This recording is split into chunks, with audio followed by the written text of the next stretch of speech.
জীবনে যেটা যেখান থেকে শেষ আসলে ওখান থেকেই শুরু। আমরা যেটা শেষ বলি ওটা আসলে শেষ না।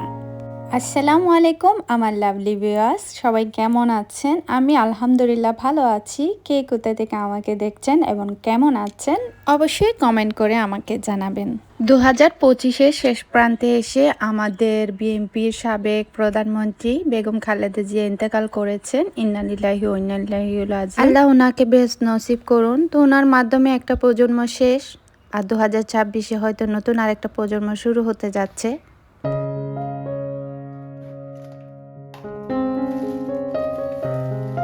আর আপনাদের সাথে আজকে আমি শেয়ার করব আমি রাতের বেলায় কোন কোন কাজগুলো বিশেষ করে করে রাখি। এখানে হচ্ছে বাংলাদেশ থেকে এনেছিল আপনাদের ভাই আসার সময় মরিচ মশলা। তো এখানে হচ্ছে মরিচের মধ্যে আমার শাশুড়ির রসুন, তারপরে একটা পাতাটা আমি জানি না নাম কি। তো এগুলো হয়তো নষ্ট না হওয়ার জন্য দিয়ে রেখেছে। তো আমার কৌটাতে মরিচ মশলা শেষ হয়ে গেছিলো, ওগুলা রিফিল করে নিচ্ছি। কারণ দেখা যায় সকালবেলার রান্নার হুড়স্থুল থাকে, শুক্রবারের দিন অনেক পেড়ার মধ্যে অনেক তাড়াহুড়োর মধ্যে আমরা নারীরা জানি, যারা সংসারে আছি কাজ করি, শুক্রবারের দিনটা খুবই তাড়াহুড়ো হয়, দেরিতে ঘুম থেকে ওঠা হয়, আবার রান্না বান্নার প্রেশার থাকে, আবার খাওয়া দাওয়া তাড়াতাড়ি হওয়ার একটা প্রবণতা থাকে।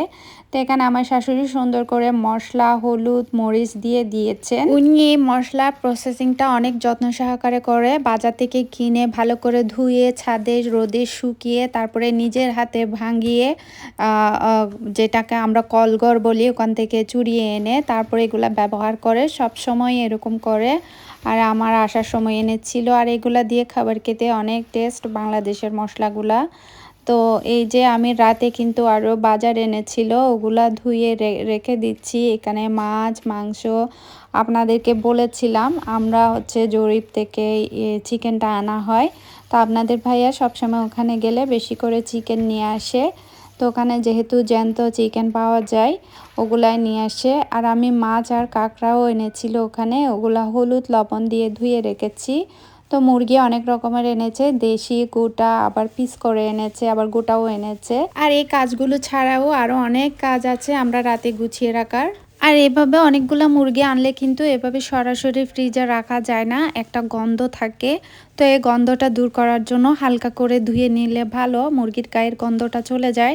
এখানে আবার মুরগিটা ওরা নিজে থেকে ধুয়ে দেয়, আমার মনে হচ্ছে ধুয়ে দিয়েছে, দেখেন পরিষ্কার, কোনো রক্ত নেই। তারপরও আমি এগুলা প্যাকেটগুলা ফেলে আবার নতুন করে প্যাকেট দিয়ে ভালো করে ধুয়ে রাখি। আবার রান্নার সময়ে কিন্তু আবার ধুবো। কিন্তু এই মুরগি কিন্তু অনেকটা ধুতে হয়, গরুর মাংসর চেয়ে হচ্ছে মুরগি বেশি ধুতে হয়, আবার মুরগির চেয়ে মাছ ধুতে হয়। তো আসলে মাছ আর মুরগি একটু ভালো করে ধুইলে গন্ধটা থাকে না। অনেক সময় আর অনেকের রান্নাতে গন্ধ থাকে, যে মুরগির গন্ধ বা মাছের গন্ধ এরকম লাগে। তো এই যে আমি অফ ক্যামেরাতে সব ধুয়ে নিয়েছি, আর সলিড মাংসগুলো আলাদা করে রেখেছি, এগুলা দেওয়া যায় নুডলসে বা কোনো একটা খাবারে দেওয়া যায়। এখানে আপনাদের ভাইয়া হচ্ছে কোয়েল পাখির ডিমও এনেছিল কয়েকটা, ওগুলা দিয়েছে ওরা, কিন্তু ওগুলা প্রায় অর্ধেক ভাঙা। আর ডিমও নিয়ে এসেছে ওখান থেকে, আর দেশি মুরগির ডিম। আর দেশি মুরগির ডিমগুলো ভালো করে ধুয়ে নিচ্ছি, কারণ এখানে যেগুলো আমরা মল থেকে আনি ট্রেতে করে ওগুলো ময়লা থাকে না, এগুলাতে ময়লা দেখছি, তাই আমি এগুলো আগে ভালো করে ডিটারজেন্ট দিয়ে পানিতে চুবিয়ে রেখেছি, পরে অফ ক্যামেরাতে ধুয়ে রেখে দিব। তো এভাবে আমি অনেকক্ষণ পানিতে রেখে দিয়েছি, এগুলোতে যেহেতু ময়লা। আসলে আমরা জানি শুক্রবারের দিনটা আমাদের ছুটি হলেও আমাদের মেয়েদের জন্য ছুটি না, অনেক রান্না বান্না অনেক কাজ থাকে সকাল থেকে একদম শুরু করে। তো এখানে আপনাদের ভাইয়া নলি এনেছিল, এগুলাতে যেহেতু আজকে খাওয়া যাবে না, কালকে খাওয়ার জন্য আমি আজকে রেডি করে নিচ্ছি। তো আজকে সব একদম গরুর মাংসের যত মশলা লাগে সব মশলা দিয়ে রেখেছি। আর এখানে আমি আমার একটা সিক্রেট মশলা বানিয়েছি, সিক্রেট মশলা না, যেটা সবাই অনেক কিছু দিয়ে আর কি একটা গরম মশলার মতো বানিয়েছি সব ধরনের মশলা দিয়ে। তো এটা দিয়ে দিলাম। আর এখানে আমি বৃহস্পতিবার রাতে হচ্ছে বিরিয়ানি বানাবো, তার জন্য হচ্ছে গরুর মাংস ম্যারিনেট করে নিচ্ছি। তো এখানেও বরাবর মতো সব মশলা দিয়েছি, সাথে একটু টক দই দিয়ে ভালো করে ম্যারিনেট করে বসিয়ে দিব। এটাতে আমি বিরিয়ানি বানাবো। তো পুরো প্রসেসিংটা শেয়ার করলাম না, পুরোটা শেয়ার করতে গেলে ভিডিওটা অনেক বড় হয়ে যাবে। আর ভিডিওর এই পর্যায়ে যদি কেউ এসে থাকেন এখনও পর্যন্ত আমার ভিডিওটা দেখতেছেন, প্লিজ একটা লাইক দিয়ে ভিডিওটা কন্টিনিউ করবেন। আর আমার ভিডিওর কোনো অংশ ভালো লাগলে সাবস্ক্রাইব করে পাশে থাকতে পারেন। আমার প্রিয় প্রিয় লাভলি ভিউয়ার্স, নতুন এবং পুরাতন যারা আমাকে দেখছেন সবাইকে কিন্তু অসংখ্য অসংখ্য ধন্যবাদ। আর সবার জন্য অনেক দোয়া আর ভালোবাসা রইল। এই যে গরুর মাংস আর নলিটা অনেকটা হয়ে এসেছে, এখনও অনেক হওয়ার বাকি আছে, নলিটা অনেকক্ষণ হবে। তো অলমোস্ট হয়ে এসেছে, 80% এটা করে নিব। তো সকালে যেহেতু উঠতে একটু দেরি হবে, তাই একটু ভাবছি রুটি বানিয়ে নিই। আপনাদের ভাইয়া হাতে বানানো রুটিটা পছন্দ করে, তো একটু হালকা করে ভেজে রেখে দেবো আর কি। প্রায় সময় বাইরে থেকে আনা হয় রুটি, ব্রেড এগুলো আনা হয়, কিন্তু আজকে ভাবছি একটু রুটি বানিয়ে নিই।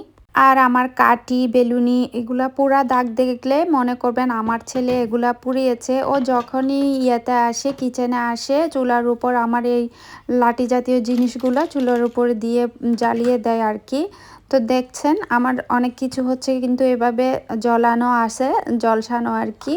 আর আমরা যদি রাতের বেলায় কিছু কাজ গুছিয়ে রাখি, অবশ্যই আমাদের সকালবেলা একটু তাড়াহুড়ো কম হয়, অনেকটা প্যারা কম হয়, প্রেশার কম পড়ে। তো আমরা চেষ্টা করব রাতে অনেকটা কাজ গুছিয়ে রাখার জন্য, যেহেতু রাতে হোক দিনে হোক আমাদেরই করতে হবে, তাই প্রেশার না নিয়ে অনেকটা কাজ গুছিয়ে রাখলে ভালো হয়। তো সব সময় আসলে একই রুটিনে চলা যায় না, মাঝে মধ্যে করে রাখা ভালো। শরীর স্বাস্থ্য মন সব কিছু ভালো থাকলে আসলে এগুলা করে রাখা যায়। আর কিছু কাজ আছে যেগুলো ঠান্ডা মাথায় রাতের বেলা করা যায়। আর আমাকে না জানিয়ে আপনাদের ভাই একটা স্ট্যান্ড এনেছে, আর এই স্ট্যান্ডটা হচ্ছে কিচেনের স্ট্যান্ড। তো যে যেভাবে ব্যবহার করেন আর কি। তো এটা দেখে তো আমার মাথা অলরেডি ঘুরছে। এখানে শুধু স্ট্যান্ড না, কতগুলো লাঠি আর কাঠি দেখতে পাচ্ছি, যেখানে আমার ছেলের হাতাহাতির জন্য আমি খুব ভালো করে করতে পারছি না, অনেক ঠান্ডা মাথায় করতে হয়েছে, অনেক মাথা কাটাতে হয়েছে। জানি না, আমার মাথার ব্রেইন হয়তো দুর্বল, তাই এত খাটাতে হয়েছে। তো এই যে দেখেন শেষ পর্যন্ত আমি ফিটিং করেছি, তারপরেও খুব ভালো করে করতে পারিনি, কিছু কিছু জায়গায় লুজ আছে। আর এইসব জিনিস দিনের বেলায় কখনো করা যায় না, এইসব জিনিস ফিটিং করতে হয় রাতের বেলায় ঠান্ডা মাথায়। তো এটাও আমি রাতের বেলায় করে নিচ্ছি আমার সব কাজ করার পর। তো এই যে এটা হচ্ছে এখানে এরকম দেখাচ্ছে, আর আমি এভাবেই করেছি যেভাবে ওরা ক্যাটালগে দিয়েছে, ওভাবেই করার চেষ্টা করেছি না, ওভাবেই করেছি। কারণ ওভাবে যদি না করি স্টেপ বাই স্টেপ একটাও জোড়া লাগবে না। তো আজকের মতো এখানেই, আল্লাহ হাফেজ, আসসালামু আলাইকুম।